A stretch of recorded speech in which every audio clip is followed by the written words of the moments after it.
mon souffle. Bonjour et bienvenue à cette nouvelle édition de l'Instant Biblique, programme de l'Église protestante unie de la Somme. Je m'appelle Pierre et aujourd'hui, je vous propose de lire dans l'Évangile de Matthieu, au chapitre 5, les versets 13 à 16. Je lis. Vous êtes le sel de la terre, mais si le sel perd sa saveur, avec quoi la lui rendra-t-on? Il ne sert plus qu'à être jeté dehors et piétiné par les hommes. Vous êtes la lumière du monde. Une ville située sur une montagne ne peut pas être cachée. Et l'on n'allume pas non plus une lampe pour la mettre sous un seau, mais on la met sur son support et elle éclaire tous ceux qui sont dans la maison. Que de la même manière, votre lumière brille devant les hommes, afin qu'ils voient votre belle manière d'agir et qu'ainsi ils célèbrent la gloire de votre Père céleste.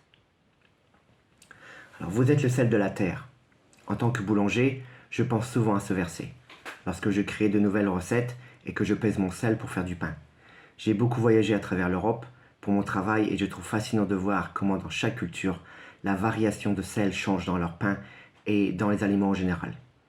Pas assez et le pain peut être fade. Trop de sel et le pain peut devenir immangeable. La bonne quantité et cela peut vous donner une des plus belles saveurs que vous goûterez. Et il en va ainsi de même avec les gens. Quand quelqu'un vous apprécie, que ce soit un ami, un collègue ou un voisin, et vous demande votre avis sur un sujet qui lui tient à cœur, votre réaction peut vraiment changer la perception non seulement du sujet, mais aussi de vous-même.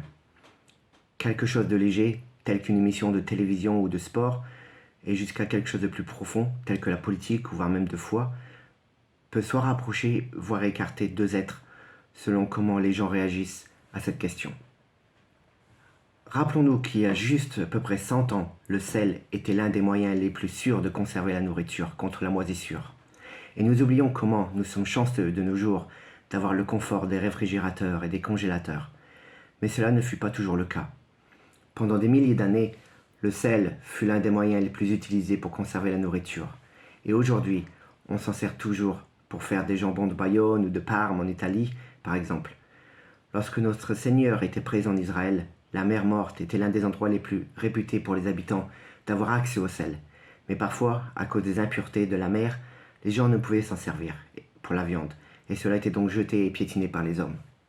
Lorsque l'on fait une pause et que l'on regarde notre société actuelle, nous pouvons voir qu'elle est aussi sujet à la dégradation comme de la nourriture, et cela de plusieurs manières. Manque de respect, de civilité, égoïsme et tant d'autres. Prenons le temps de lire et de regarder les informations, et nous voyons que les péchés sont constamment au coin de la rue, et parfois c'est à se demander comment la société peut continuer à fonctionner.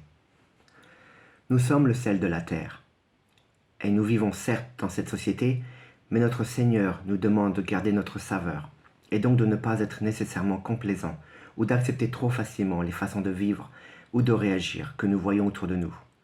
Des gestes bienveillants, une attitude positive, peuvent encore surprendre les gens au premier abord. Mais avec un cœur fort, on peut vraiment faire une différence, non seulement à celles et ceux qui en bénéficient, mais aussi à celles et ceux qui en sont témoins. Et des gestes d'amour et de bienveillance peuvent réconforter des personnes qui peut-être se sentent seules, isolées, voire abandonnées, et qui peut aider à raviver la flamme et la chaleur au sein de leurs âmes. Une flamme qui peut faire renaître une torche en pleine obscurité. Vous êtes la lumière du monde, et notre compassion et amour peuvent réconforter et apporter de la chaleur dans la vie des gens autour de nous-mêmes, même si c'est juste un sourire offert à un inconnu dans les transports publics pendant des heures de pointe. Notre lumière doit éclairer le plus loin possible afin de montrer que la compassion n'a pas totalement disparu. Dans sa lettre aux Éphésiens, au chapitre 5, versets 8 et 9, Paul écrit « Si autrefois vous étiez ténèbres, maintenant vous êtes lumière dans le Seigneur. Conduisez-vous comme des enfants de lumière. Le fruit de l'esprit consiste en effet dans toute forme de bonté, de justice et de vérité. » Nous sommes le sel de la terre et la lumière du monde. Nos valeurs chrétiennes, telles que l'amour et la compassion, ne devraient pas être gardées uniquement pour un cercle restreint familial, d'amis ou proches. Et lorsque nous sommes remplis de doutes et que nous nous sentons vaincus, souvenons-nous de notre roi qui a donné sa vie pour le pardon de nos péchés. Et ces derniers mots dans l'évangile de Jean, au chapitre 15, verset 17. Ce que je vous commande, c'est de vous aimer les uns les autres. Nous prions. Éternel, nous te remercions pour cet instant de partage que tu nous offres. Nous te remercions pour être choisis afin d'être les lumières d'espérance pour les gens autour de nous dans ces temps de ténèbres. Nous prions pour que tu puisses continuer à nous guider à travers ton esprit, afin que notre mission d'amour et de bonté puisse être accomplie.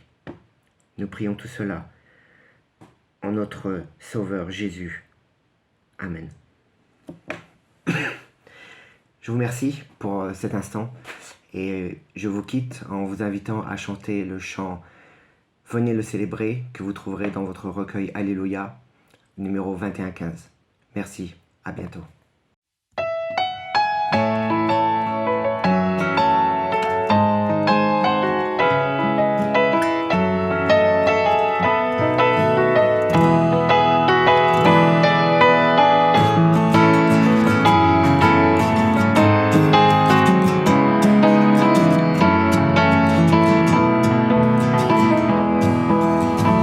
Venez le célébrer, son grand amour veut nous le chanter. Le Fils de Dieu est venu donner la vie. Nous te fêtons, roi, car tu ne fais